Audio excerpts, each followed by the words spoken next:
medieval world saw the rise of one of history's most mysterious groups, the Knights Templar. They were formed after the First Crusade, starting as a small team of knights who promised to protect Christian travelers on the dangerous roads leading to Jerusalem. Over time, they grew from simple guards into a powerful organization that influenced kings, rulers, and even the Pope. These warrior monks had a special status because they reported only to the Pope and were free from normal feudal rules. Their white clothing with red crosses became famous symbols across Europe and the Middle East, earning both respect and fear. In just a few decades, they changed from a small protective group into a well-organized force that combined strong military skill with new financial ideas. The Templars' story covers almost 200 years, from 1119 to 1312. It connects with the Crusades, the early development of banking, and the changing balance of power between Christian Europe and the Muslim world. Their fall, which included accusations of secret crimes, closed trials, and public executions, is still remembered as one of the biggest political traps in history. Their story is interesting because it shows the contradictions of the Middle Ages. Warriors who took vows of poverty but gained great wealth, religious men who made deals with Muslim leaders, and defenders of Christianity who were finally destroyed by the same European rulers they had helped for so long. In 1119, 9 French knights met King Baldwin II of Jerusalem with a surprising idea for a new religious and military group. This moment marked the beginning of an order that would change medieval politics, war, and finance. They were first called the Poor Fellow Soldiers of Christ and of the Temple of Solomon. They were born in a time of big change. At the end of the 11th century, Europe stood at a turning point in faith, power, and ambition.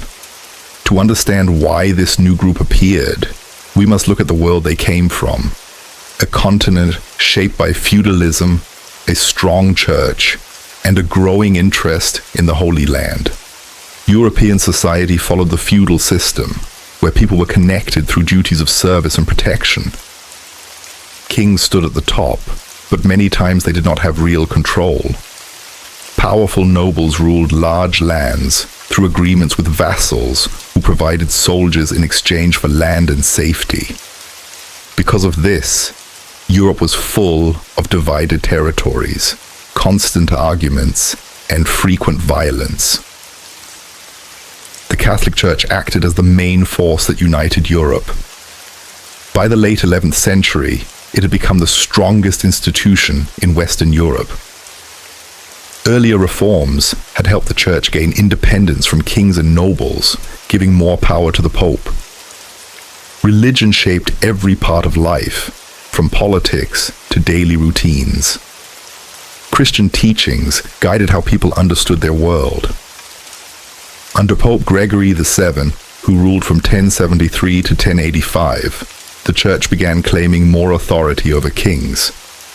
This led to a major conflict, known as the investiture controversy, which argued over whether the Pope or the Emperor should choose high church officials. The famous event at Canossa in 1077, where Emperor Henry IV stood barefoot in the snow for 3 days to ask for forgiveness, showed how powerful the Church had become. While Europe was changing, a very different and advanced civilization existed across the Mediterranean. The Islamic world in the 11th century was leading in science, math, medicine, and architecture. Cities like Baghdad and Cordoba kept ancient knowledge alive and added new discoveries while Europe was still developing. Jerusalem held deep meaning for Christians, Muslims, and Jews. For Muslims, it was their third holiest city after Mecca and Medina. The Dome of the Rock and Al-Aqsa Mosque showed their strong connection to this sacred place. Since the 7th century, Muslim rulers had usually allowed Christian pilgrims to visit holy sites, although rules changed under different leaders. By the mid-11th century, the Fatimid rulers of Egypt controlled the area. But stability was shaken when the Seljuk Turks, new converts to Islam, expanded their empire by force. Their victory over the Byzantine Empire at the Battle of Manzikert in 1071 changed the entire region. Their advance threatened pilgrimage paths and worried Christian Europe. For centuries, Christians from Europe had traveled to the Holy Land as a sign of deep faith. These journeys were acts of devotion and penance, and many believed prayers from holy places brought special forgiveness. But by the late 11th century, these trips became very dangerous. Pilgrims faced natural dangers, sickness, hunger, and attacks from bandits who targeted travelers carrying offerings. Stories of pilgrims being harmed, whether true or exaggerated, spread across Europe. These stories reached people at a time when religious enthusiasm was rising. This created the idea that people could combine faith with fighting, an armed pilgrimage. During this time, Byzantine Emperor Alexios III sent a request to Pope Urban II, asking for military help against the Seljuk Turks. While the emperor mainly wanted to regain lost land, this request sparked something much bigger. At the Council of Clermont in 1095, Pope Urban II gave a speech that changed the world. He encouraged Christian warriors to stop fighting each other and instead join together to reclaim Jerusalem. "God wills it" became the rallying cry as thousands of people promised to fight, sewing crosses onto their clothing as a sign of their vow. The Pope offered a powerful spiritual reward, a full forgiveness of sins. For medieval Christians, this promise was extremely motivating. Younger noblemen who would not inherit land also saw the crusade as a chance for wealth, land, and honor. The First Crusade began in 1096 and brought together tens of thousands of people. After a failed early crusade led by Peter the Hermit, the main Crusader armies, mostly French and Norman knights, set out. Against great odds, they captured Antioch in 1098 and reached Jerusalem in 1099. After a short but intense siege, the Crusaders broke through the walls on July 15th, 1099. What happened next became one of the darkest moments in Crusader history. When the Crusaders entered Jerusalem, they carried out a terrible massacre of Muslim and Jewish people living there. Even writers from that time were shocked by the level of violence. Raymond of Aguilar, who saw the events himself, wrote that Christian fighters walked through blood that reached their ankles at the Temple Mount. His words may have been exaggerated, but they still show how brutal the event truly was. After capturing the city, the Crusaders created the Kingdom of Jerusalem and several smaller Crusader states known together as the Land Beyond the Sea. Godfrey of Bouillon became the first leader of the new kingdom. Instead of calling himself king, he chose the humble title, Defender of the Holy Sepulchre. After his death, his brother Baldwin the Wise took the crown and began a ruling line that controlled Jerusalem for almost 90 years. But this great victory also brought serious problems. Most Crusaders went back to Europe after completing their vows, leaving the new Christian state with very few soldiers. The remaining Christians, the ruling minority, controlled only the main cities and important roads, not the countryside. Their safety depended on steady support from Europe, including reinforcements, food, and new settlers. Travel between ports and holy places was extremely dangerous. Local enemies held much of the land, and bandits often attacked pilgrims who were already exhausted from long journeys across sea and desert. Many travelers were robbed or killed before ever reaching Jerusalem. During this unsafe period, a French knight named Hugh de Payens thought of a bold idea. He believed there should be a religious group dedicated only to protecting pilgrims with armed force. In 1119, nearly 20 years after the First Crusade, Hugh and 8 other knights made holy vows before the Patriarch of Jerusalem and King Baldwin II. They founded the Poor Fellow Soldiers of Christ and of the Temple of Solomon, the group that would later become the famous Knights Templar. In the early 1100s, Christian pilgrims still faced deadly dangers on their way to the holy places. Hugh de Payens, a knight from the region of Champagne who had fought in the First Crusade, realized that the young kingdom of Jerusalem had a major weakness. It could not keep its visitors safe. Out of both faith and practical concern, he gathered 8 knights who shared his mission. Some of their names survive in old writings: Godfrey de Saint-Omer, Payan de Montdidier, Archambault the Centennial, André de Montbard, Geoffrey Bissell, and others. These men were experienced warriors who knew how to fight on horseback and survive in battle. But what made their group so unusual was the spiritual commitment behind it. In a serious ceremony, the 9 knights promised to live in poverty, avoid marriage, and obey orders. Just like monks. It was a completely new mix of religion and warfare. They promised to protect pilgrims traveling between the port of Jaffa and the holy places inside the kingdom. Their timing could not have been better. King Baldwin II understood how useful such a group could be.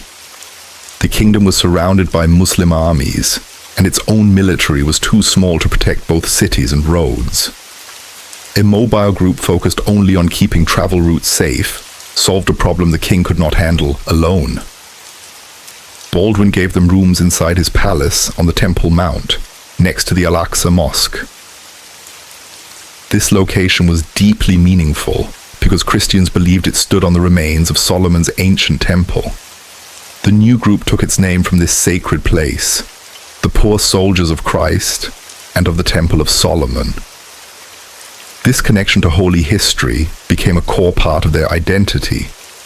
Even with royal support, the group started with almost nothing. Reports say they were so poor that 2 knights sometimes shared one horse, a detail later shown on their famous seal.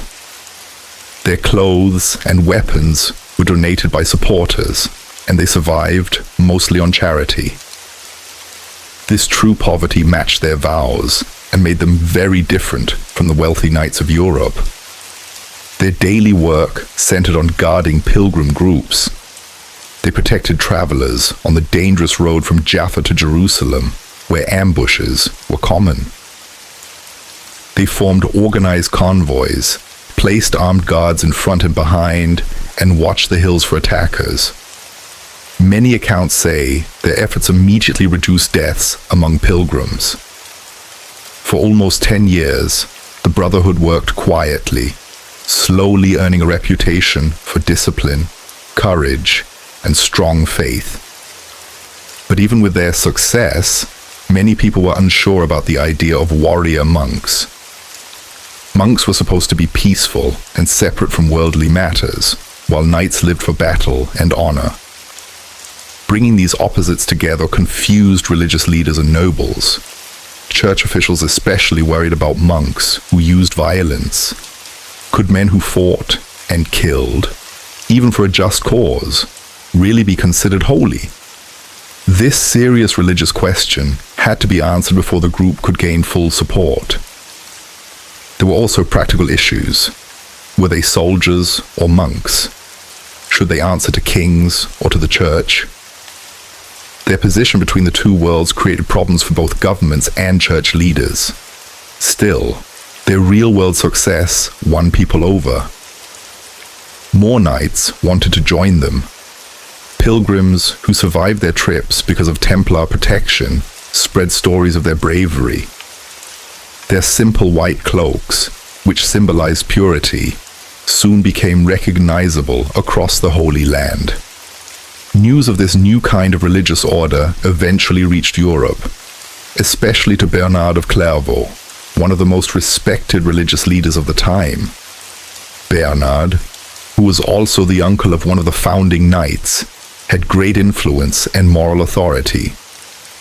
His support would soon change everything for the young brotherhood. At first, Bernard of Clairvaux did not fully agree with the idea of warrior monks, but soon he understood that the Templars could become a powerful force for protecting innocent people. Hugh de Payens also realized that if the order wanted to grow, it needed official approval from the highest leaders in the Christian world. So around the year 1127, almost 10 years after the order began, he traveled to Europe with a small group of knights. Their mission was to get support from the Pope and to recruit more members. This trip changed the small brotherhood into something far greater than the founders had imagined. Their visit to Europe came at a time when people were worried about the safety of the Crusader states. Recent defeats had shown how weak the Christian lands in the East had become. Hugh presented the Templars as a strong answer to this problem, religious warriors who were disciplined, loyal, and effective in battle. As Hugh traveled through France, England, Scotland, and Flanders, he gained the attention of many nobles who were impressed by the order's purpose. The most important moment came at the Council of Troyes in January 1129. Church leaders gathered to discuss the Templars and decide their future. With strong support from Bernard of Clairvaux, the Templars finally received official approval from the Church. This council marked a major turning point. Under Bernard's guidance, a formal rule book was created for the order. It used ideas from earlier monastic traditions like the Benedictines and Cistercians, but was adapted to fit a military lifestyle. The rule clearly defined their spiritual duties and their responsibilities as soldiers. It became the foundation for their future growth. Bernard also wrote a famous work called In Praise of the New Knighthood. In this book, he explained why it was acceptable for monks to fight in wars, which helped answer many religious concerns. The rule book also created a clear leadership structure. At the top stood the Grand Master, supported by officers such as the Marshal, the Seneschal, and the Draper. The knights were required to pray daily, train for battle, and follow strict behavior rules. They were banned from gambling, hunting for fun, or spending time with women, including their own female relatives. Their hair and beards were also regulated to give them a simple, strict appearance that set them apart from normal knights. After their official recognition, Pope Honorius II placed the order directly under papal authority. This meant the Templars did not have to follow local bishops or kings. They answered only to the Pope. This special freedom became one of the most important reasons for their future success. Their white cloak, already their symbol, received a new addition, a red cross approved by Pope Eugenius III.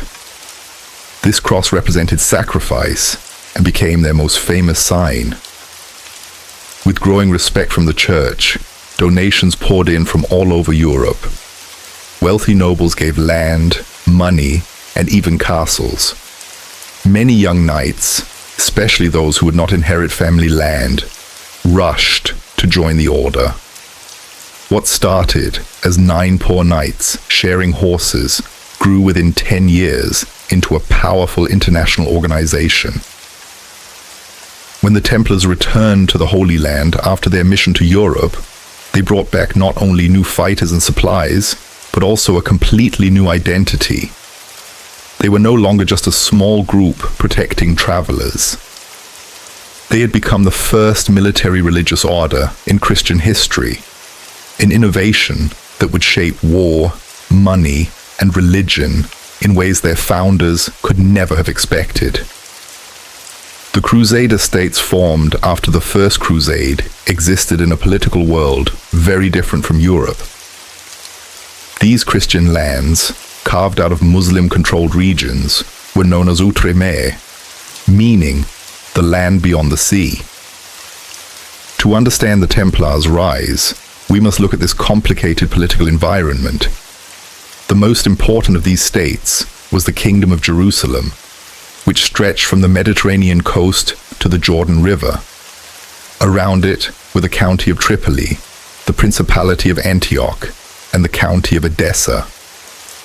Each state had its own leaders, laws, and military needs.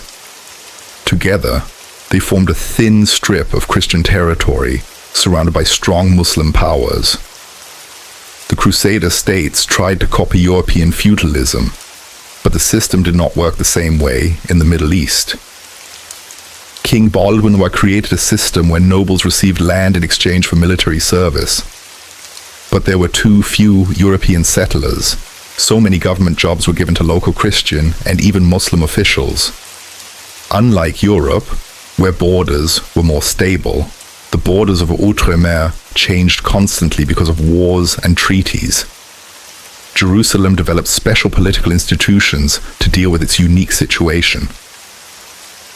The High Court, made up of powerful lords, helped advise the king and also limited his authority. Unlike European kingdoms, where the crown passed through male heirs, Jerusalem's throne was technically elected. When no male heir was available, women could inherit the crown. This led to several queens ruling the kingdom and sometimes caused political disputes during important times. The Templars entered this complex political world as both partners and independent actors. Their relationship with the kings of Jerusalem changed over time. Under King Baldwin II, who gave them their home on the Temple Mount, they received strong support. Their mission of protecting roads fit perfectly with the king's goals. As their strength increased, the Templars began building and guarding fortresses along dangerous borders. This shifted them from a small protective group into a major part of the kingdom's defense. Kings began relying on Templar castles to control areas where royal power was weak. The political situation grew more complicated during the rule of King Fulk, who became king through his marriage to Queen Melisende. As a newcomer, he needed allies, and the Templars, with their fame and papal protection, were very useful. But their independence also caused tension. Because they paid no taxes and answered only to the Pope, they formed a semi-independent power inside the kingdom. When their goals matched the king's, this was helpful. When they disagreed, it caused serious conflicts that weakened the kingdom's defense. Beyond Jerusalem, the Templars also built relationships with other Crusader states. In Tripoli, they received large land grants from Count Raymond II, including key mountain passes. In Antioch, they were more careful because the region was deeply connected to Byzantine politics. In Edessa, their presence was small until the state was destroyed by Muslim forces, an event that showed how dangerously fragile the Crusader states really were. The political challenges of Outremer also involved relationships with Muslim neighbors. Contrary to the idea of constant fighting, there were many times when Christians and Muslims made peace agreements and traded goods. Trade was essential for survival, and sometimes both sides depended on each other economically. Treaties were often made to stop fighting for short periods or to define borders. Because of their honesty and discipline, the Templars were sometimes trusted to help negotiate these agreements. As the Templars gained more influence, they were pulled into the internal rivalries of the Crusader states. Local noble families competed for power, forming alliances that changed constantly. European-born knights often clashed with settlers born in the East, whom they insultingly called poulains. These locally born Franks had grown up around Muslims and sometimes supported peaceful coexistence, while newcomers saw this as weakness. The Templars usually supported the harder, military-focused view. Their experience protecting pilgrims made them believe that only strength could keep the region safe. This sometimes put them in conflict with rulers who wanted peace deals because of limited resources. Relations between the military orders also added complexity.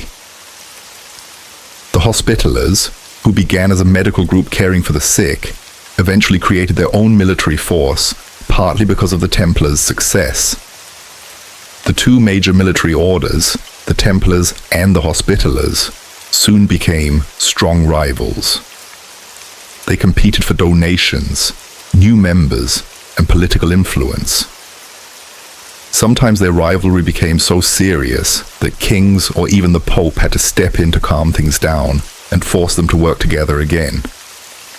The political situation changed completely after the terrible Battle of Hattin, which led to the fall of Jerusalem to Saladin.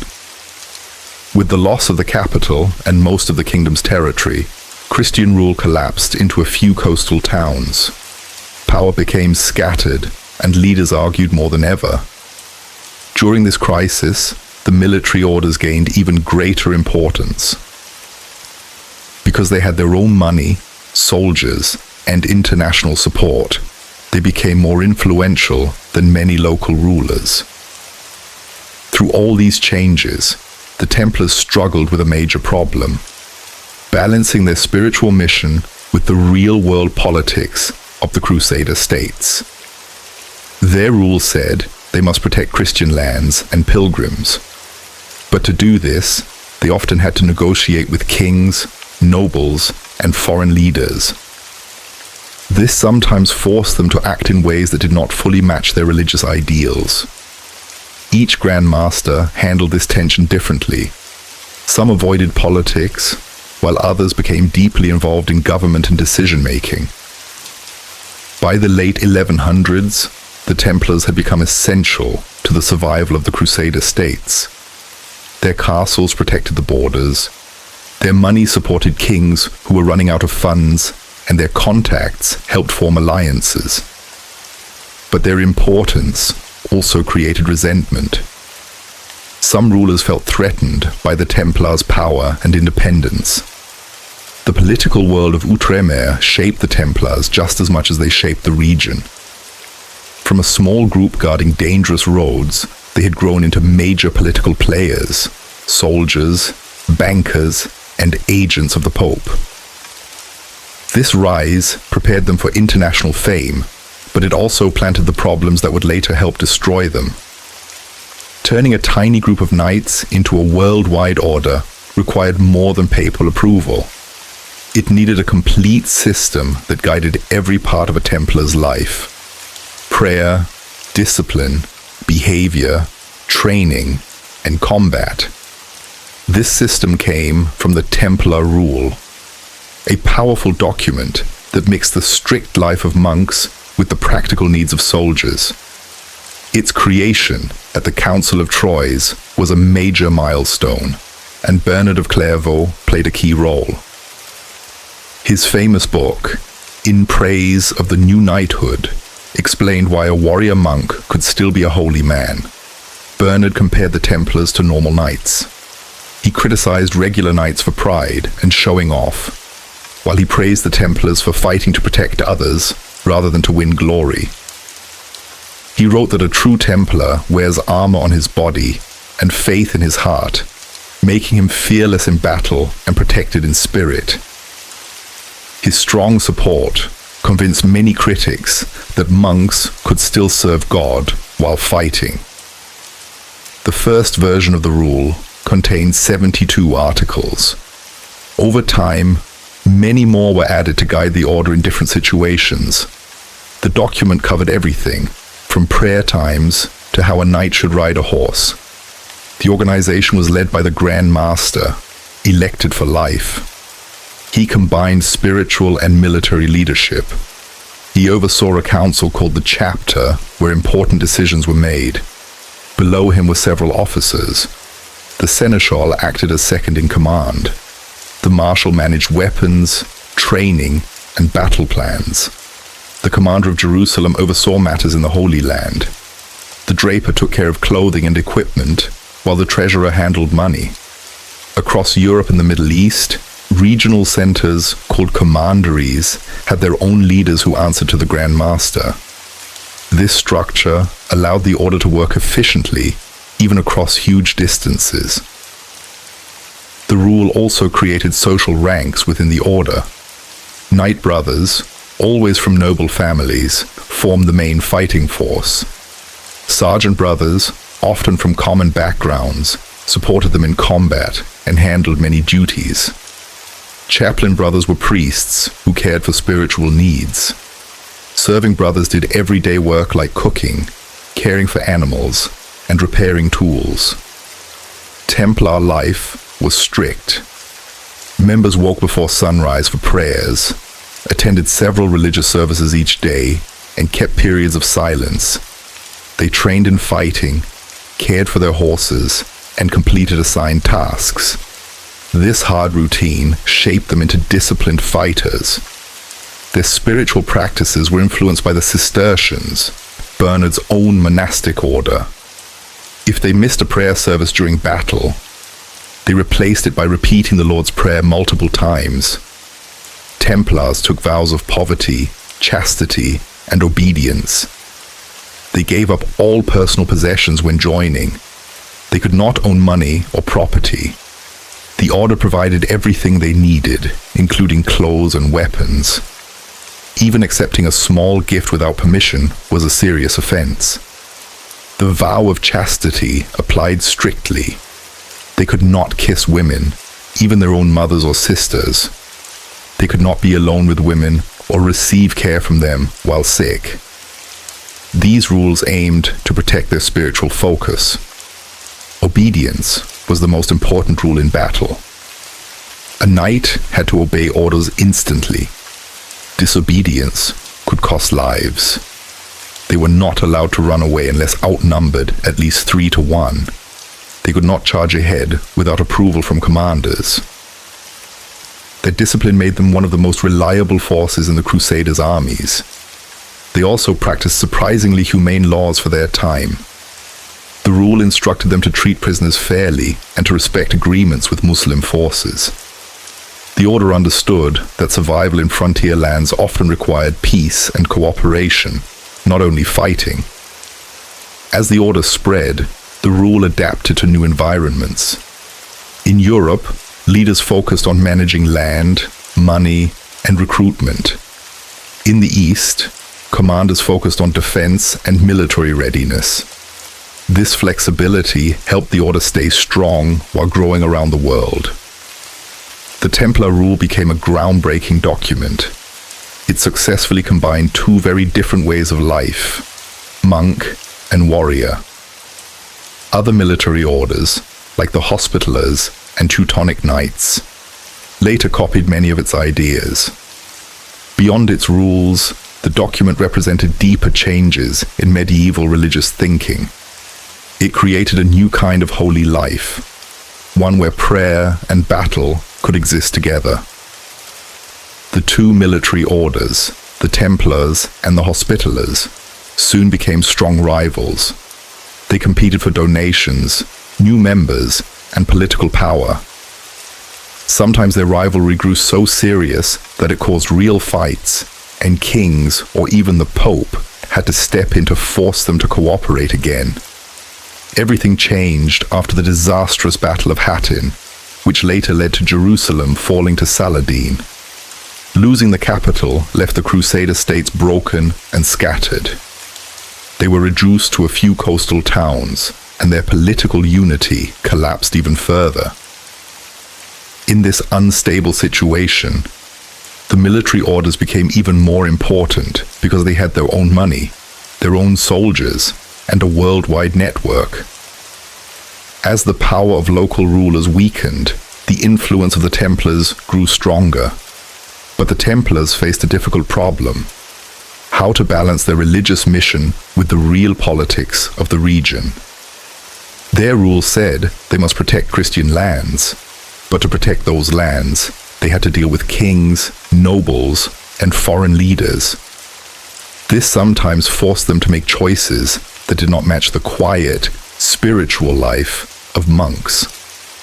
Different Grand Masters handled this challenge differently. Some avoided politics, while others became deeply involved in government. By the late 1100s, the Templars had become essential for the survival of the Crusader states. Their castles protected borders, their money supported kings, and their connections helped build new alliances. But this importance also made some rulers angry. Many leaders felt that the Templars' growing power limited their own authority. The unique political world of Outremer shaped the Templars as much as the Templars shaped the politics of the region. From simple road guards, the Templars became a powerful organization, acting as soldiers, bankers, and trusted agents of the Pope. This rise helped them gain enormous influence, but it also planted the seeds of the problems that would later destroy them. Turning a small group of knights into a global organization required more than just approval from the Pope. It needed a complete system that controlled every part of daily life: prayer, discipline, behavior, training, and battle. This system was called the Templar rule. It mixed the careful lifestyle of monks with the practical needs of soldiers. The creation of this rule at the Council of Troy marked a major milestone. Bernard of Clairvaux, one of the most respected religious leaders of his time, guided this process. His book, In Praise of the New Knighthood, explained why fighting for a holy purpose was not against Christian teachings. Bernard argued that normal knights fought for pride and personal glory, while Templars fought to protect others. He said the Templar knight wore armor on his body and faith in his heart, making him fearless in both spirit and battle. His powerful support silenced many critics who believed monks should never fight. The first version of the Templar rule had 72 articles. Over the years, more were added to guide the order in different situations. The rule covered everything: prayer schedules, proper behavior, training methods, and even how to ride a horse. At the top of the organization stood the Grand Master, elected for life. He combined spiritual leadership with military command. He led a council called the Chapter, where important decisions were made. Below him were key officers. The Seneschal acted as his deputy. The Marshal handled weapons, training, and battle planning.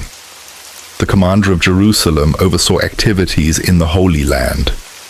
The draper distributed clothing, and the treasurer managed money. Across Europe and the Middle East, local centers, called commanderies, had their own leaders. These leaders reported to the Grand Master. This system allowed the Templars to function smoothly across huge distances. At a time when the fastest communication was a rider on horseback. The rule also created different classes within the order.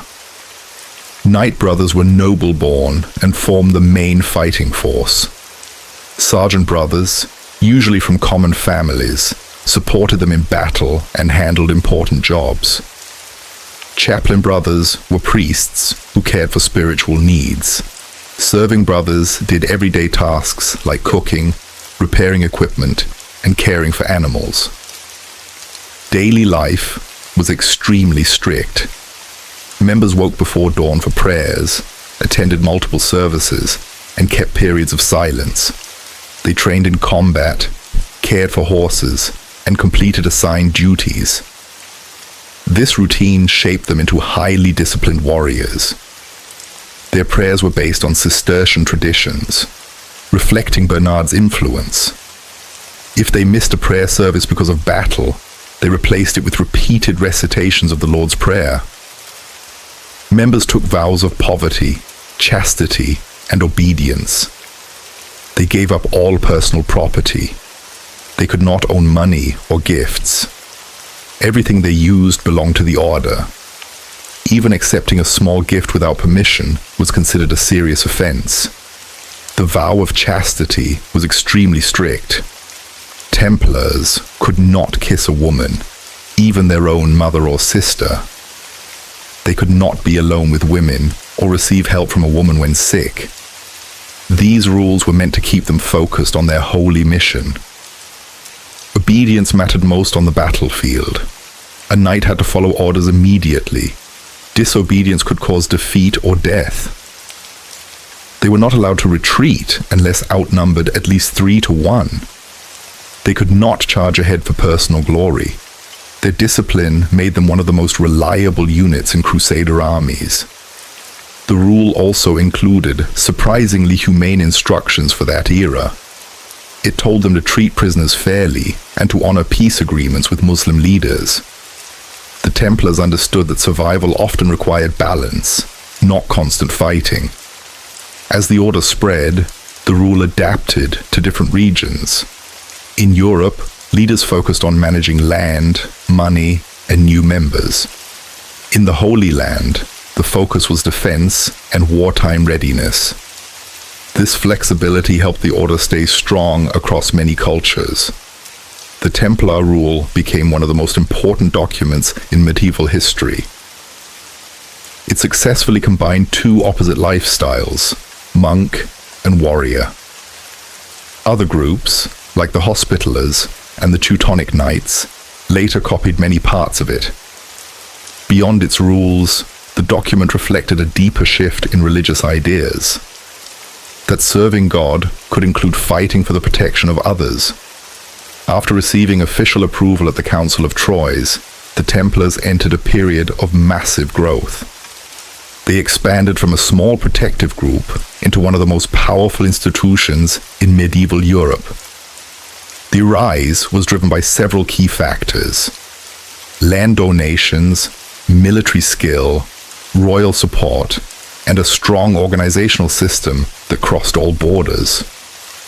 Noble families across Europe competed to donate land and money to the order.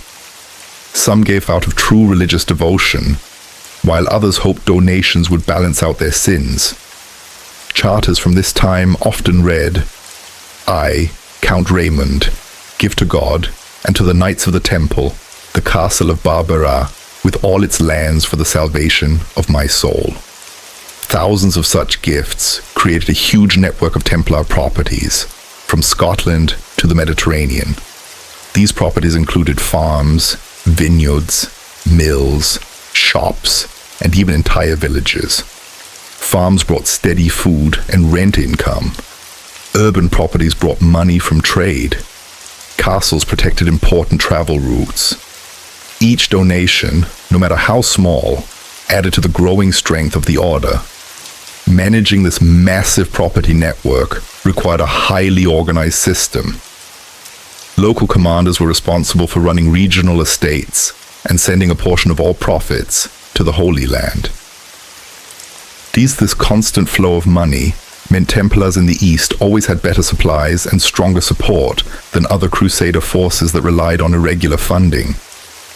At the same time, the Templars built their famous headquarters in Paris, called the Temple. This fortress became their main administrative center in the West. It held their treasury, important documents, and banking operations. Kings and nobles trusted the Templars with their valuables because the temple was considered safer than royal castles. The King of France even used it as the royal treasury. In England, the Templars built the New Temple in London, where King John stored the crown jewels, and King Henry III used Templar bankers to manage money across Europe. The Templars' influence grew everywhere they went. They became deeply involved in politics and economics, making them essential to local governments. But their military strength remained the heart of their power. Their castles guarded key routes, protected Christian towns, and acted as bases for operations. Their military engineering was advanced for its time, using strong defensive walls, carefully designed killing zones, and clever entrance layouts that made battering rams less effective. They built systems for collecting water in the desert, used mountains as natural defenses, and built coastal castles with docking areas for ships. Their success in warfare came from strict training and new approaches to battle. They created signals and commands that allowed them to move quickly as a united force. Unlike other knights who often charged ahead for glory, Templars always stayed in formation. They adapted their fighting style to the Middle Eastern environment, mixing heavy European cavalry tactics with the fast and flexible methods of Muslim forces. They also became experts in breeding war horses. They crossbred European and Arabian horses to create strong, fast, heat-resistant mounts. Their breeding programs were so advanced that European nobles asked for their advice. During the Second Crusade, Templars proved their worth. Their organized logistics, knowledge of local terrain, and disciplined units were much more effective than the poorly led Crusader armies. Even though the Crusade failed, the Templars' reputation grew stronger. Throughout the 12th century, they became the backbone of Crusader defenses. Their victories, such as the Battle of Montgisard, showed their ability to win even when heavily outnumbered. Their leaders, like André de Montbard, blended spiritual guidance with military skill. Under such leadership, recruits from across Europe were trained in a standardized, effective system. Their supply chains were unmatched. They built warehouses, storage rooms, and relay stations for fresh horses. They created fast messenger networks, designed siege weapons, and adopted engineering techniques from Byzantine and Muslim experts whenever useful. By the late 1100s, the order had reached incredible influence. Kings sought their military advice. Nobles copied their systems. Ordinary people viewed them with awe. Their white cloaks and red crosses symbolized Christian strength in lands stretching from Scotland to Syria. But their rise brought contradictions. They were extremely wealthy despite a vow of poverty. They answered only to the Pope, causing tension with local church leaders. Their power across borders sometimes clashed with emerging nation-states. Still, as long as they provided strong military defense and avoided scandals, these conflicts were manageable. Even after the fall of Jerusalem, the order remained essential. When secular armies failed, the disciplined, well-funded Templars stood as the strongest defense against Muslim reconquest. Most people imagine Templars as knights on horseback, but by the mid-1100s, they were also powerful at sea. Their naval strength changed the balance of power in the Eastern Mediterranean. The Crusader states depended entirely on sea routes for supplies, reinforcements, and communication with Europe. Without strong sea control, the states would collapse. Muslim fleets attacked Christian ships often, and pirates hid along the coasts, waiting for merchants and pilgrims. Realizing the danger, the Templars decided to build their own navy. They began by buying merchant ships to carry supplies, horses, weapons, and new recruits. But soon they understood that without protection, supply ships were too vulnerable. So they built war galleys designed for speed and defense. Their main naval base was at Acre, where they built stone docks, shipyards, and warehouses. Visitors said the port was as impressive as major European harbors. The Templars did not rely only on horses and castles. They also built a strong navy. To support this, they created safe harbors at Tyre, Jaffa, and several smaller ports. These places worked like protected parking spots for Templar ships guarding the coastline. Their fleet included different kinds of ships. Fast galleys with shallow bottoms were perfect for chasing pirates near the shore. Bigger ships called naves carried heavy cargo such as supplies and war horses. Special pilgrim ships were made with strong decks so they could safely carry hundreds of travelers going to the Holy Land. At their naval peak, the Templars owned dozens of ships sailing across the Mediterranean Sea. To run this fleet, The Templars needed skills normal knights didn't have. So they formed a special marine division. Templar sailors learned navigation, steering, and sea battle tactics. Leaders were usually knights who were talented at sea work, while trained sailors from Italian cities joined them as experts in ship handling and repair. The Templar navy had many jobs. They protected pilgrim ships from pirates by patrolling dangerous sea routes. They created safe convoys so groups of merchants could travel together under Templar protection. Their ships also delivered weapons, food, and soldiers to coastal castles, which often depended on sea supply lines to survive. Their naval power became extremely important during the Third Crusade, especially in the siege of Acre. Templar ships stopped Muslim support ships from entering the city, brought huge siege machines that could not be transported by land, and helped move wounded soldiers to safer areas. Their sea support played a major role in the city's capture. Templar ships also acted like reliable travel companies. When European nobles traveled east for crusading missions, they often booked passage on Templar ships because of their strong safety record. Even ordinary pilgrims preferred Templar ships, paying higher prices for safer travel. To manage this, the Templars set fixed travel prices and regular sailing schedules between important ports. Basically, an early version of organized passenger transport. Their ships also traded goods during peaceful times. Templar vessels carried valuable items from the east to Europe and returned with Western products. The profits from these trade trips helped fund their military work and strengthened international trade. Because the Templars were honest and reliable, many merchants preferred using them for transporting expensive cargo. The Templar navy was also advanced for its time. Their ships used the best ideas from both Western and Eastern shipbuilding. Western deep hulls made ships stable and able to carry more cargo. Eastern sail designs made ships easier to control in tricky Mediterranean winds.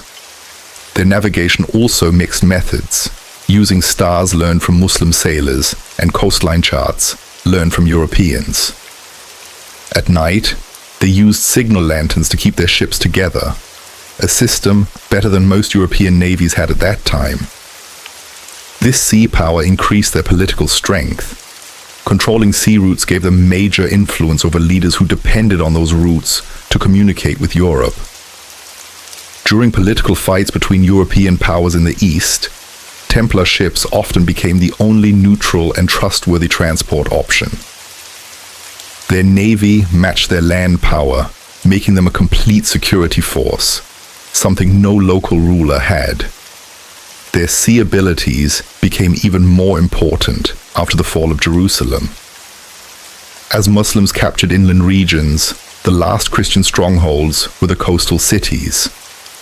The Templar navy kept these places alive by bringing food, supplies, and reinforcements. Without their ships, these cities would have fallen much sooner. Life at sea was difficult. Long voyages made regular prayer and strict diets hard to maintain. So the Templars created special rules for sailors and carried priests who could perform religious services on ships. The Templar fleet reached its strongest point after the Third Crusade. Since Christians held only coastal land, sea power became the key to survival. Their patrols frightened enemy ships and protected weak ports. Archaeologists have found remains of Templar port buildings, warehouses, sail-making shops, and ramps for pulling ships out of the water, showing how advanced and organized their naval system was. Although not as famous as the Templar knights on horseback, the Templar sailors were equally important. Their sea skills allowed the order to protect trade routes, carry pilgrims, supply armies, and connect Europe to the Holy Land. Even after the fall of the Crusader states, their naval knowledge lived on. In Portugal, many former Templars joined the Order of Christ. The sailors trained there later helped launch the Age of Exploration, when Portuguese ships crossed oceans using techniques partly inherited from Templar seafaring.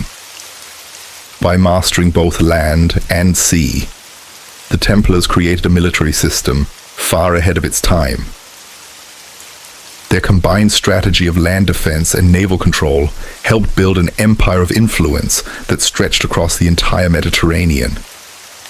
The same knights who mastered fighting on the battlefield also became extremely skilled with money. Their financial tools and smart economic ideas helped reshape how the medieval world worked. The banking system they created was only one part of a much larger economic network. The Templars built a complete economic machine that included farming, factories, transportation, trade, and even early forms of government-level money management. All of these parts worked together to support their missions across Europe and the Middle East. At the center of their economic power were the huge farms donated by supporters. Instead of farming the land themselves, the Templars rented it out to local farmers. These farmers paid money, shared crops, or offered services in return. This arrangement gave the order steady income without needing large numbers of workers.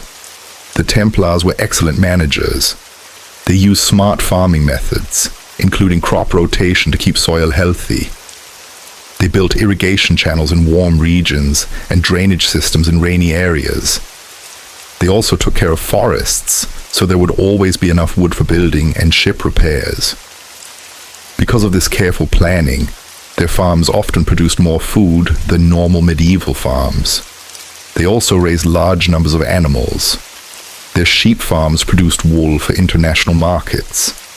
Their horse breeding programs created strong war horses used by knights across Europe. In Spain and Portugal, they developed cattle-raising systems similar to those later used in the Americas.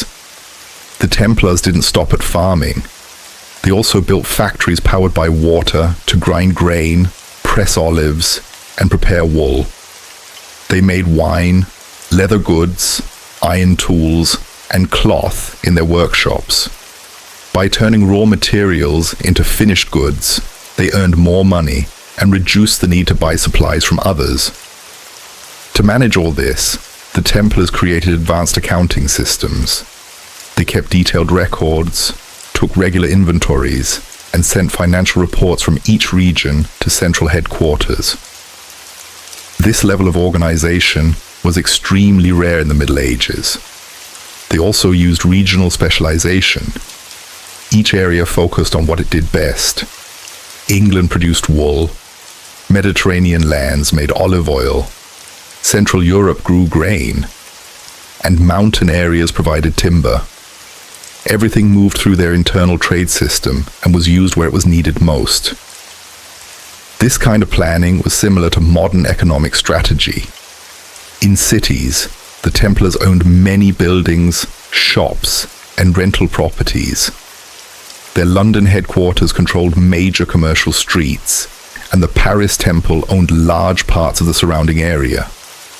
These properties brought in steady income and placed the order at the center of important urban markets. The Templars also created a large transportation network on land. They built safe way stations for their caravans, and their armed guards protected expensive goods. This early form of a shipping service made long-distance land travel safer and more reliable. By combining farming, factory work, transportation, banking, and trade, the Templars created a powerful economic system that supported their missions everywhere. They used their own goods, their own ships, their own wagons, and their own money system, reducing costs and increasing profits. To support all these activities, they needed a large workforce. Many people who worked for them were not knights, but farmers, craftsmen, clerks, and laborers. The Templars usually paid better wages than others, which helped them attract skilled workers. They also focused on safety and quality, something unusual at the time. In frontier regions like Spain and Eastern Europe, the Templars were responsible for turning wild land into productive settlements.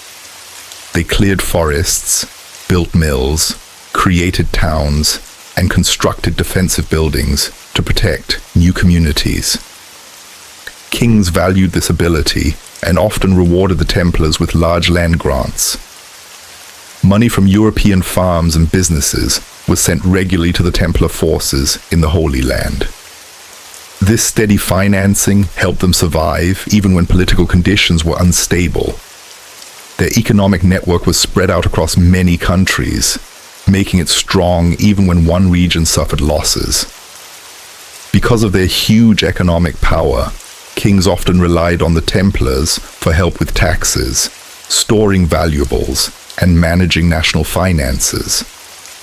This close relationship with governments created political problems later, especially in France. The Templars understood money better than most people of their time. They knew how currency exchange worked, how money lost value, and how to protect people's savings. Archaeologists have found old storage rooms, workshops, and farms used by the Templars, all showing how organized they were. Their economic influence spread far beyond the order itself. Markets grew around Templar centers, roads improved. Their banking ideas spread to other financial groups. Their methods shaped European economic development for centuries.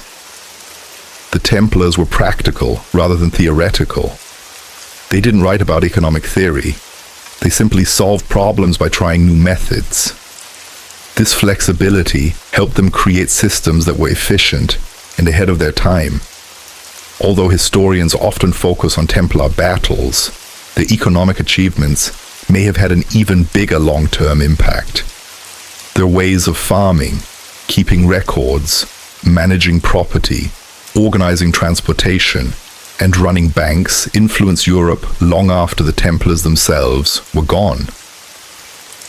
Their success came from their ability to take religious values, military discipline, and practical needs, and turn them into a working system.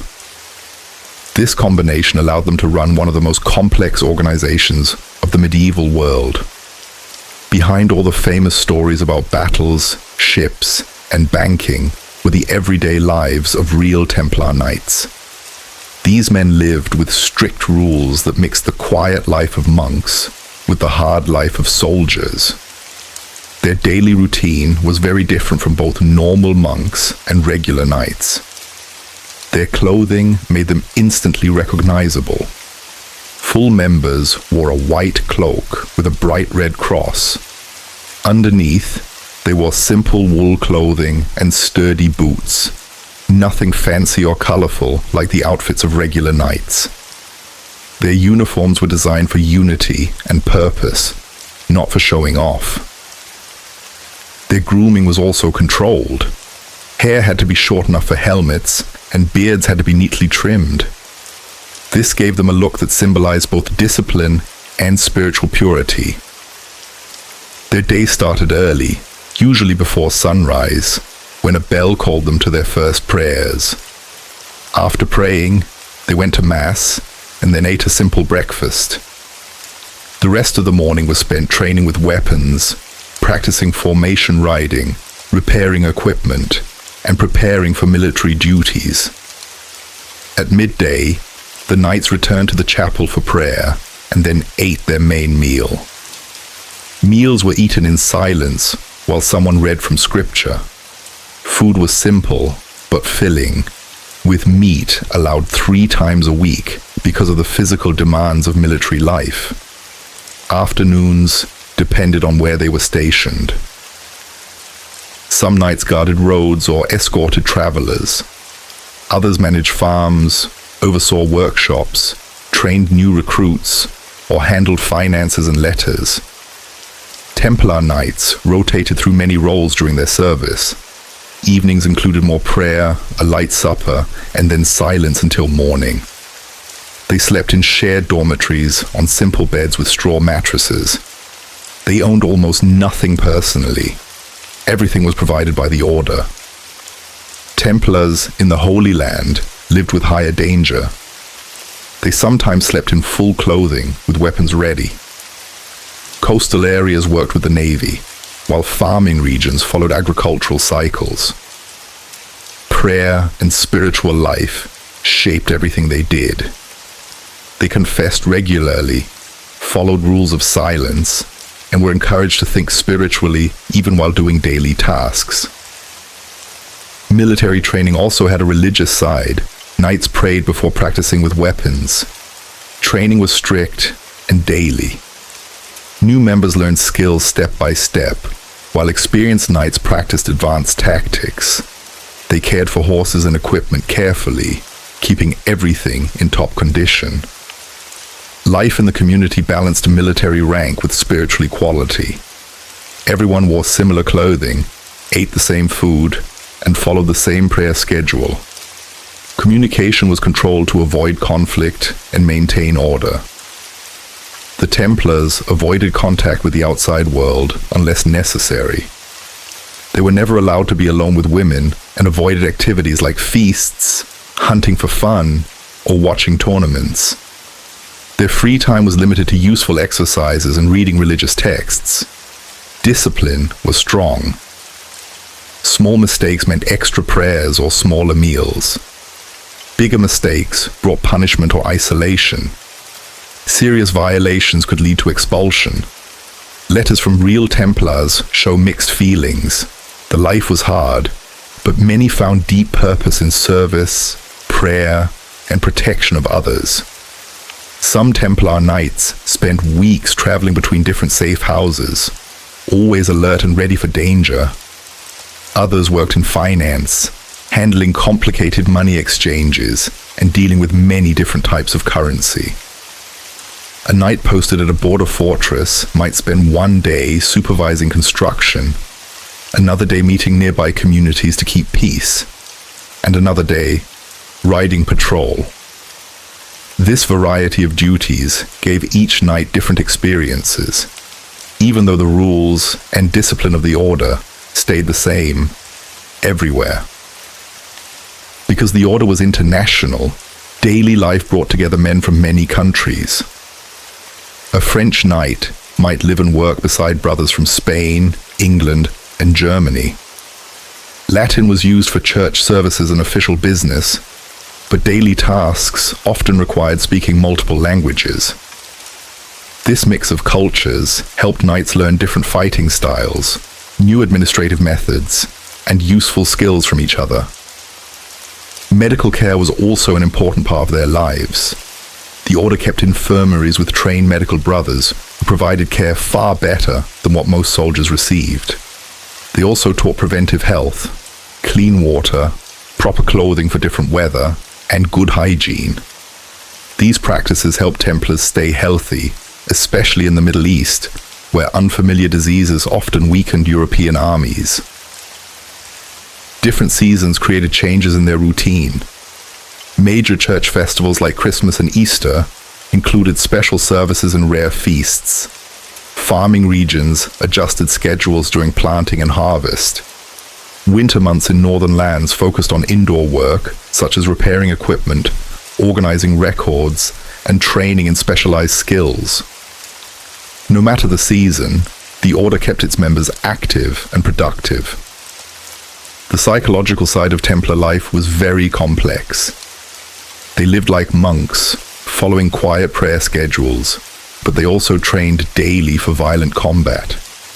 They took vows of personal poverty, but helped manage enormous wealth as an organization. They lived almost entirely among men, yet their order honored the Virgin Mary. Living with these contradictions required mental strength and flexibility that set them apart from both regular monks and normal knights. New recruits often struggled to adjust to this unusual lifestyle. The Order used a step-by-step training process to help them adapt. Older brothers guided new members and taught them how to balance prayer, discipline, and military duty.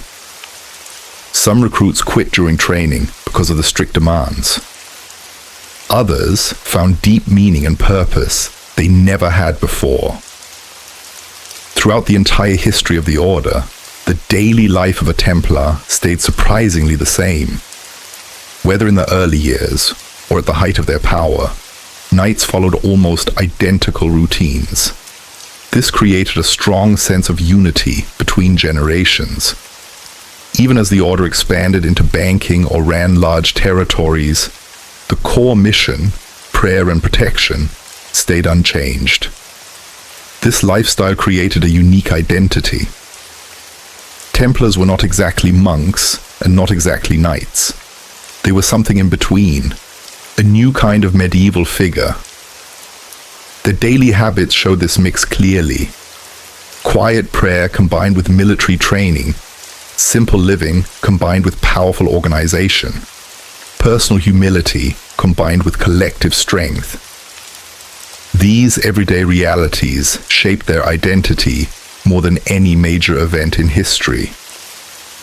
The military role of the Templar Order went far beyond guarding travelers or protecting castles.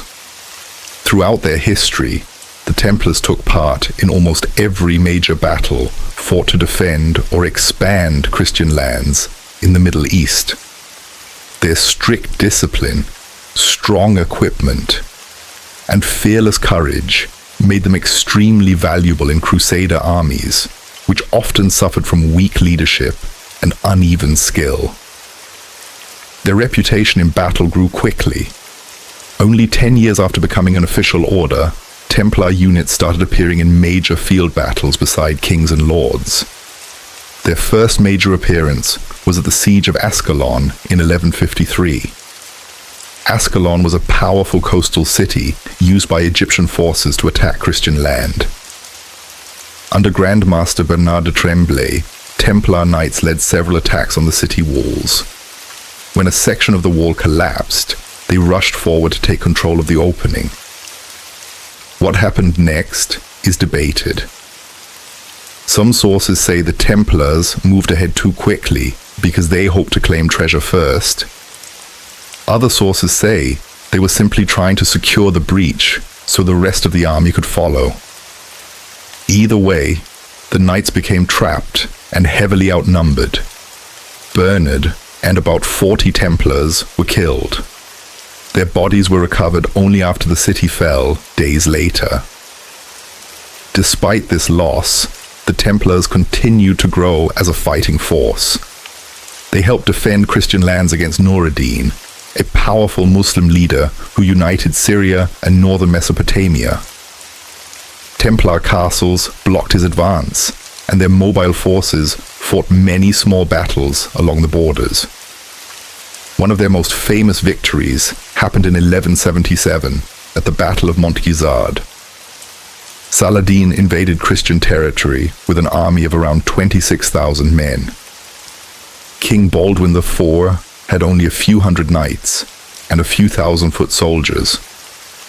About 80 Templar knights joined him, led by Grand Master Odo. Baldwin chose to make a surprise attack. The Templars led the charge. Their sudden assault struck Saladin's unprepared forces and caused chaos in the Muslim army. The Christian side won a stunning victory. Many believed it was a miracle, but all accounts agree that the discipline and courage of the Templars played a major role.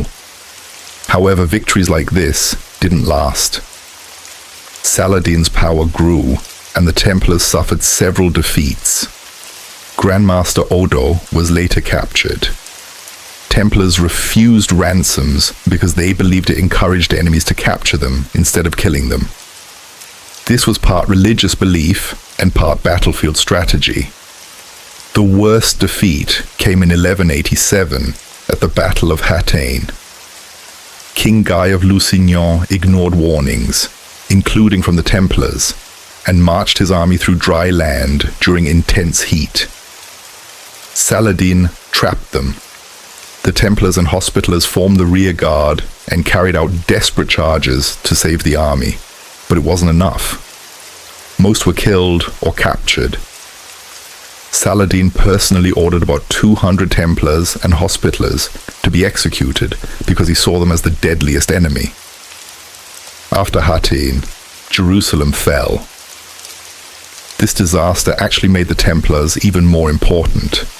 They still had money, strong castles, and an international network to bring new recruits. They became the backbone of defense for the remaining Christian cities. During the Third Crusade, the Templars played an important role with Richard the Lionheart. They acted as elite soldiers, scouts, guides, and translators. Richard trusted them in key battle positions. Their financial system even helped pay for the campaign when money ran out. The Templars' discipline sometimes caused tension with other crusading groups. Regular knights often fought for personal glory, while Templars cared more about strategy and survival. This sometimes led to arguments with commanders who wanted fast victories. Grand Master Gerard de Riedefort was known both for his bravery and for conflicts with other leaders.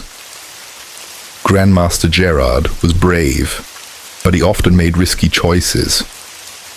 More than once, he supported aggressive plans that later turned out to be mistakes. Most famously, he encouraged the king to face Saladin in open battle before the disaster at Hattin.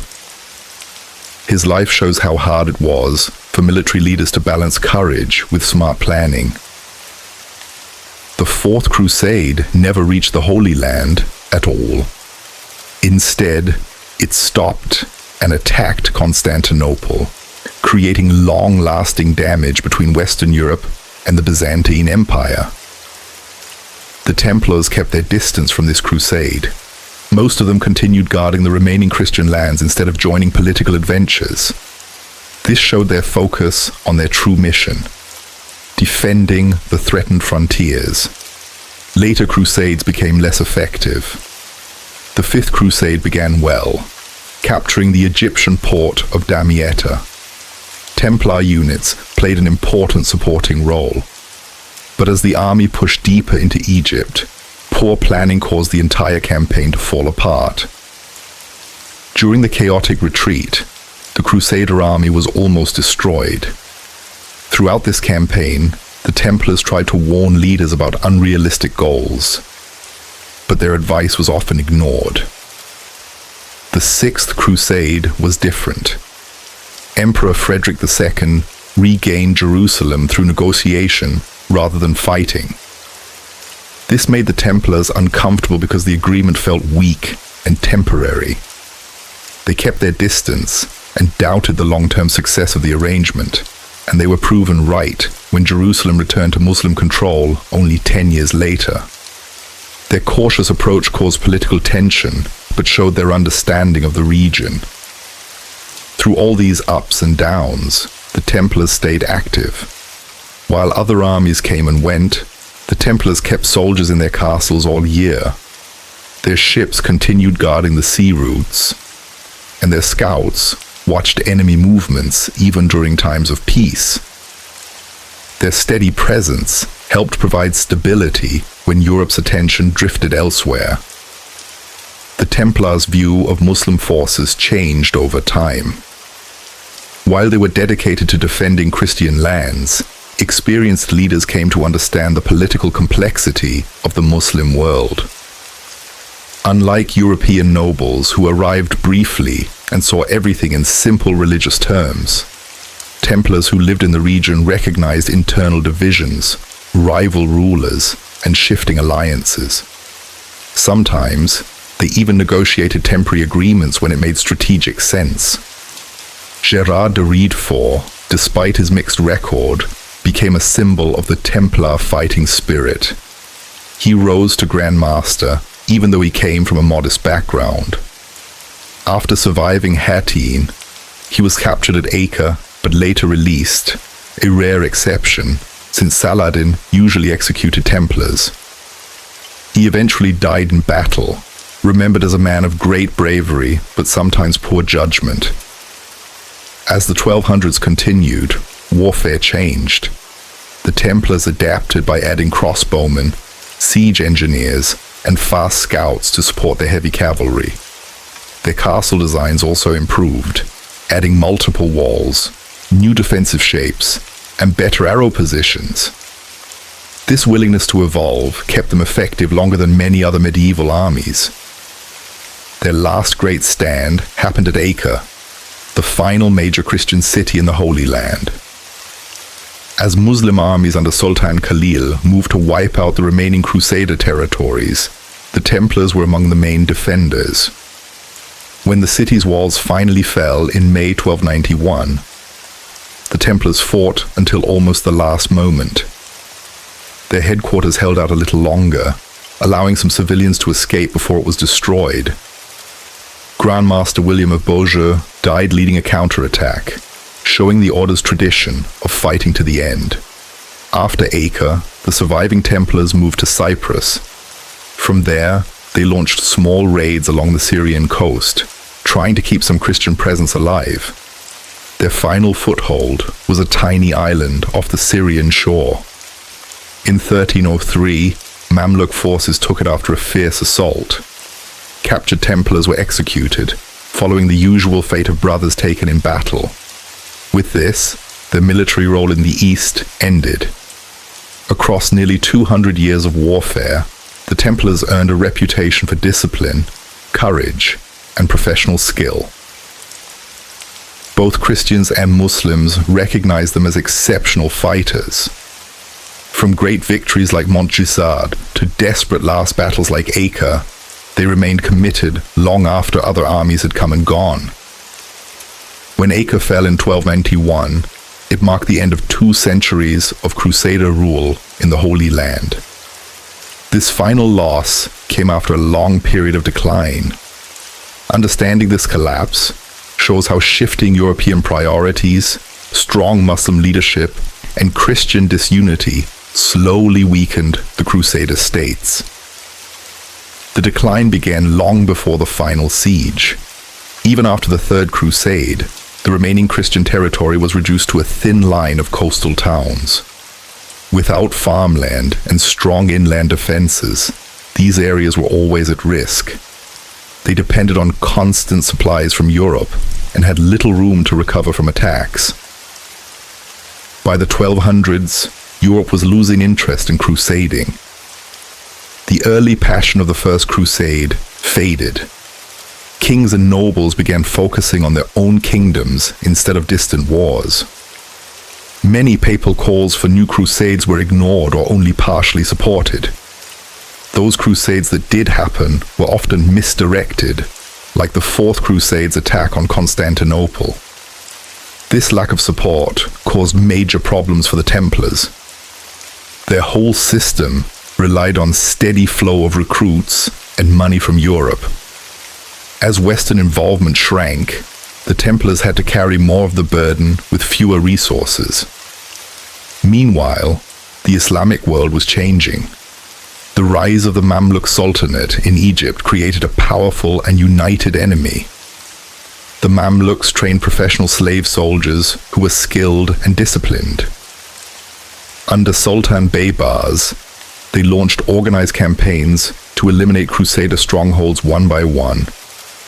Castles that once seemed impossible to take, like Safed and Beaufort, fell under these attacks.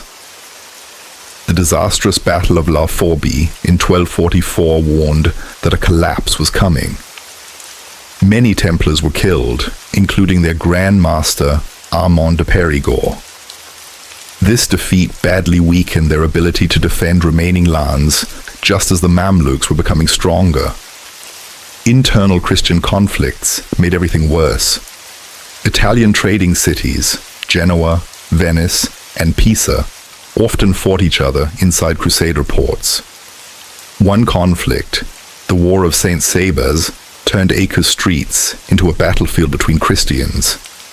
These fights damaged defenses and wasted resources while Muslim armies looked on in disbelief. Even the Templars and Hospitallers, who should have cooperated, often argued over strategy. Their rivalry prevented unified action at moments when teamwork was essential. Several campaigns failed because neither order wanted to follow the other's leadership. Desperation pushed Crusader leaders into risky alliances, including appeals to the Mongols. The Templars took part in diplomatic missions, hoping for help against Muslim forces. Although cooperation never fully worked, these attempts showed how desperate the situation had become. As the inland territories fell, Christian power centered on Acre.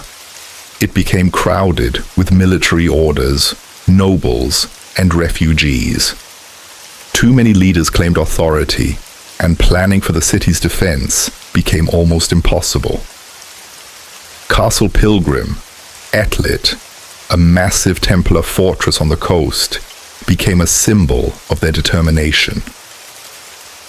Even when everything else collapsed, the Templars strengthened its walls and improved its defenses. But larger Muslim armies eventually made even this stronghold impossible to hold. The fall of Tripoli in 1289 left Acre as the last Christian city. Despite clear danger, quarrels inside Acre prevented proper preparation. In 1291, Sultan al-Ashraf Khalil brought a huge army, perhaps over 100,000 soldiers, and powerful siege machines. The Templars and Hospitallers had only a few hundred knights and several thousand soldiers to defend the city. The siege began with non-stop bombardment. Templars made brave attacks to disrupt the siege lines, but they were too few. When the walls finally collapsed, fierce street fighting followed. Grand Master William of Beaujeu died leading one of the last defenses. The city fell soon after. As the walls of Acre finally collapsed, the Templars who were still alive pulled back into their fortress inside the city. Even after Acre had completely fallen, their stronghold stayed standing for a short time. From this last position, they protected fleeing civilians and bought precious minutes for ships to take people to safety. The fortress eventually gave way when its foundations were weakened, crashing down and killing many Mamluk soldiers who had broken inside. The brothers who survived this final stand escaped by ship to Cyprus, where they set up a temporary headquarters. From this island base, they launched small sea raids along the Syrian coast, trying to show that Christian forces still existed in the region. Their very last foothold was a tiny island fortress near the Syrian shore.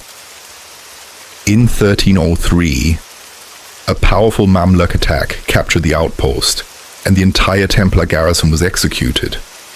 With this loss, their original mission in the Holy Land ended for good. These defeats deeply shook the Order. For nearly 200 years, protecting the Holy Land had been their purpose and identity. Losing every Christian territory forced them to face a painful truth. The mission they were created for no longer existed. The Hospitallers quickly adapted and developed a new role at sea, but the Templars struggled to find a replacement purpose after such a massive loss. Across Europe, reactions were mixed. Many nations expressed sadness over the fall of the Holy Land, but few were willing to spend money or men to try to win it back. Some critics unfairly blamed the Templars and Hospitallers for the collapse, ignoring the fact that these orders had been fighting with far fewer resources than their enemies. With no territory left to defend, the order's attention shifted entirely to Europe. Their estates, farms, banking houses, and shipping networks were still functioning and very profitable. But the military reason for all this power no longer existed. An organization once built to fight in the East now seemed like a wealthy institution without a clear mission. New plans were suggested for fresh crusades, including detailed proposals from Jacques de Molay, the Templar Grand Master. He outlined organized strategies, better planning, and united leadership, solutions missing from past crusades. European kings politely praised his ideas, but gave almost no real support. Their interest in crusading was fading fast. Another major problem soon appeared. The Hospitallers suggested that all military orders should merge into one, Many rulers and some church leaders supported this idea, thinking it would simplify leadership and reduce costs. Jacques de Molay firmly opposed the idea, insisting the Templars must remain independent with their own traditions. Meanwhile, the Templars continued operating as a financial and administrative powerhouse across Europe. Their banks served kings, their farms generated large profits, and their ships traded across the Mediterranean. But the more their wealth grew, the more attention they drew, especially from rulers who needed money. One of these rulers was King Philip IV of France.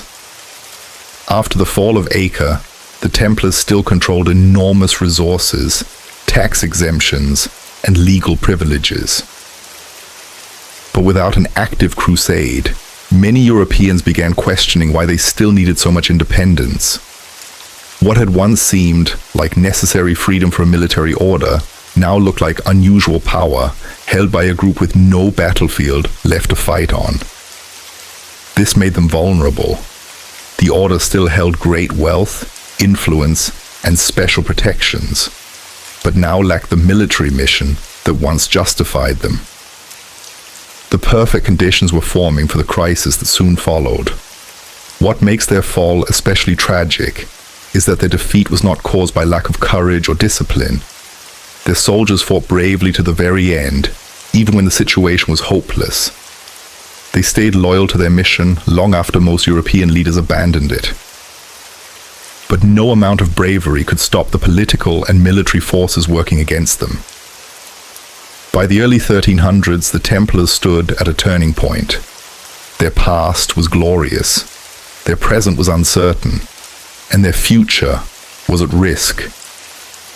With no land to defend, no strong support from rulers, and huge wealth that kings envied, the order entered its most dangerous chapter. This danger came not from enemies in the east, but from the very continent they had served for 2 centuries. On the morning of Friday, October 13th, 1307, the city of Paris woke up as usual. But something extraordinary was happening. Royal officers walked silently through the streets carrying sealed letters. Soldiers marched with them, ready to act. Inside those sealed letters was a shocking order. Arrest every Templar in France and take control of all their buildings. By the end of the day, the most famous military order in Europe had been broken in a single, planned strike. This mass arrest was the work of King Philip IV of France, a ruler whose money problems, growing resentment, and political ambitions pushed him to destroy the Templars. His move would change the order from a living organization into a historical mystery debated for centuries. Philip's decision came after years of financial trouble. Wars with England and Flanders drained his treasury. To raise money, he had already devalued coins, seized Jewish property, and fought with the church over taxes. Each move made people angry and brought only temporary relief. The Templars, with their huge wealth, seemed like the perfect solution. Philip had once trusted them. The royal treasury was kept in their Paris temple. Templar officers helped manage France's finances. During a riot, Philip had even taken shelter in their fortress. But now the king saw an opportunity: destroy the order and claim its wealth. His chief advisor, Guillaume de Nogare, played a major role. Nogare was a sharp lawyer known for ruthless tactics. He had already led an attack on Pope Boniface VIII, an action almost unthinkable in medieval Europe. Nogare believed the law could be twisted to serve the crown, and he understood the power of accusing someone of heresy. Heresy was the perfect weapon. It allowed the king to claim he was protecting the faith rather than seizing wealth. It also justified arrest, torture, and confiscation of property. Most importantly, heresy charges forced even the Pope to proceed carefully. The accusations were shocking.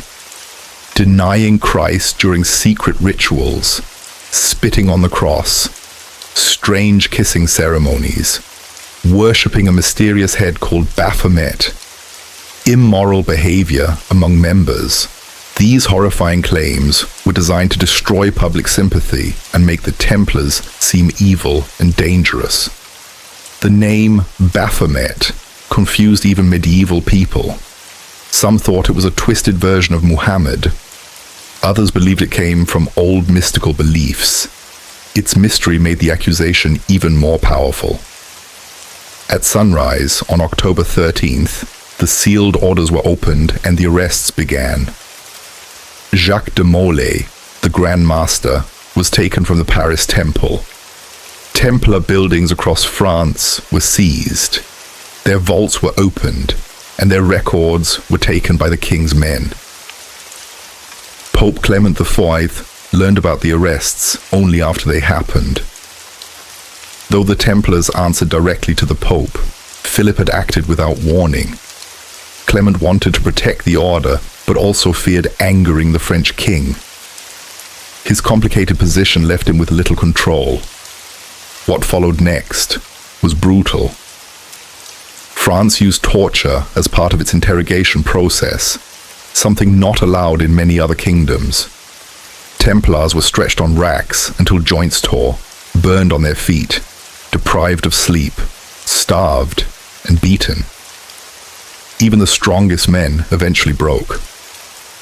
Almost all confessed to something, even if they denied the more extreme accusations. Jacques de Molay himself confessed under torture. His confession became powerful evidence for the king. Philip released it widely so people would believe the order was guilty. Outside France, the story looked very different. In England, Spain, Portugal, and Germany, places where torture was rarely used in such trials, almost no Templar confessed to any wrongdoing. This clear pattern suggested that the French charges were forced, not true. But by then, the damage in France had been done. Some Templars tried to defend themselves in court. Others recanted their confessions once the torture stopped. A few escaped, but most were trapped in a system designed to destroy them, not to find the truth. And now your text ends exactly where defenders in Paris prepare to challenge the accusations. The brothers who tried to defend the order soon faced even harsher treatment. When some Templars took back their forced confessions and insisted the order was innocent, the French authorities reacted with anger. More torture was used to break their spirit, and when that still did not silence many of them, the crown chose a far more brutal solution. In May 1310, a large group of Templars who had withdrawn their earlier statements were taken outside Paris and burned alive as repeat heretics. They had volunteered to speak in defense of their order, but their courage cost them their lives. This terrible public execution sent a clear message. Resisting the king's accusations meant certain death. After that, almost all remaining attempts to defend the order collapsed. The Templars understood that admitting guilt was the only chance to survive. While the trials continued on paper, the destruction of the order in France moved quickly. Royal officials seized Templar lands, farms, estates, banks, and storage houses. Their wealth, once used to support Crusades, now went straight into royal hands. Even though the final judgment had not yet been announced, the king acted as if everything already belonged to him. In 1311, the Church held the Council of Vienne to decide the Templars' future. The results from across Europe showed a clear pattern. Regions that used torture produced confessions, and regions that did not use torture found almost no evidence of wrongdoing. When hundreds of Templars unexpectedly appeared to argue their innocence, the Pope stopped the hearing rather than allow them to challenge the French story. King Philip then traveled to Vienne with an armed escort, forcing the council to give him the outcome he wanted. In 1312, Pope Clement V officially ended the Templar order. He did this not by condemning them as heretics, but by using administrative power, a political decision disguised as a church ruling. To save face, the Pope ordered that most Templar property should go to the Hospitallers instead of kings. But in France, this plan was mostly ignored. King Philip kept much of the wealth for himself, claiming that the crown needed repayment for expenses. In reality, he simply took what he wanted. The final chapter of this tragedy came in 1314, when Grand Master Jacques de Molay and other senior leaders were brought before the public to receive their sentences. They were expected to accept life imprisonment based on their earlier confessions. Instead, something remarkable happened. Standing before the crowd, Jacques de Molay and Geoffrey de Charnay suddenly rejected their confessions and declared the entire order innocent. They said the statements had been forced through torture. This shocked everyone present. Philip acted immediately, ordering both men to be executed the same day. They were taken to a small island in the Seine River and burned alive that evening. Witnesses said they kept declaring their innocence until their final breath. A legend soon spread that de Molay called upon the Pope and the King to appear before God within a year.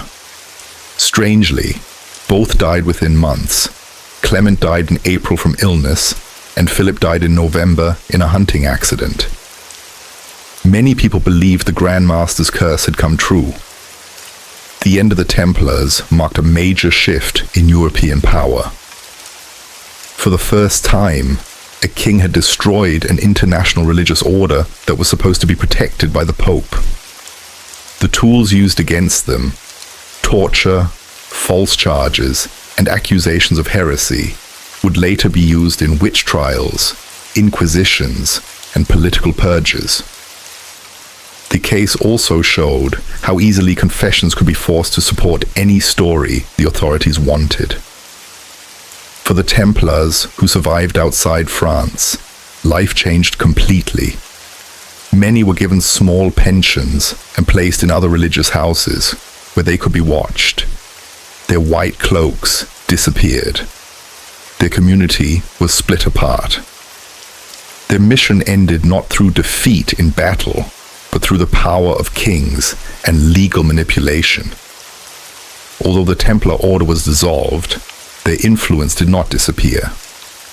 Instead, it changed form and continued shaping history in many ways, through new organizations, new ideas, and countless legends. Different parts of Europe handled the end of the order differently. France kept most of the wealth. England followed the Pope's instruction and handed many Templar properties to the Hospitallers. In Portugal, King Denis found a clever solution. He created a new group called the Order of Christ. It used the same members, the same lands, and much of the same structure. Only the name changed. The Pope approved it, and this new order later helped guide Portugal's great voyages of exploration. Ships sailed across oceans carrying the old Templar cross on their sails. In Spain, Templar land was divided among other military orders like Calatrava and Santiago. They continued the fight against the last Muslim areas on the Iberian Peninsula and helped complete the Reconquista. Many Templar castles and churches did not disappear. They simply changed owners. Their round churches, inspired by the shape of Jerusalem's Holy Sepulchre, still stand in cities like London and Tomar. Their castles still rise above the landscapes of Europe and the Middle East.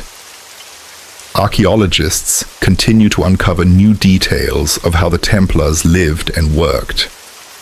The Templars also changed history through their financial system.